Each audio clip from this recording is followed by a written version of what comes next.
என் friends எல்லாருக்கும் good morning. இன்றைக்கி சேஞ்சுக்காக rice மாற்றி வச்சுருக்காங்க. என்னென்னு பார்த்தீங்கன்னா பாஸ்மதி ரைஸ் தான்.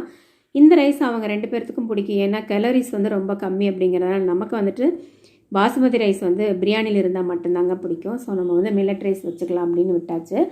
இன்றைக்கி பருப்பு முள்ளங்கி போட்டுட்டு ஒரு சூப்பரான ஒரு சாம்பார் தான் வச்சுருக்கேன். இந்த முள்ளங்கி வந்து பொதுவாக தோல் சீவிட்டு அப்படியே கட் பண்ணி பருப்பில் சேர்க்காமல் கொஞ்சம் நெய் இல்லைன்னா நல்லெண்ணெய் விட்டு நல்லா வதக்கிட்டு சேர்த்து பாருங்களேன். அந்த பச்சை வாடை போனதுக்கப்புறம் சேர்க்கும்போது நல்லா மணமாகவும் ருசியாகவும் இருக்கும். இந்த டிப் ஃபாலோ பண்ணி பாருங்கள்.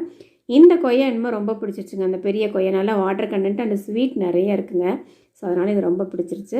இன்றைக்கி லஞ்ச் பாக்ஸ் கொடுத்து விடும்போது ஃப்ரூட்ஸ் பார்த்திங்கன்னா மாம்பழம் அண்ட் கொய்யா தாங்க கொடுத்து விட்டேன். தோசைக்கு கொஞ்சமாக புதினா சட்னி அரைச்சிருந்தேங்க. கொஞ்சம் காரமாக தான் சாப்பிடுவோம்.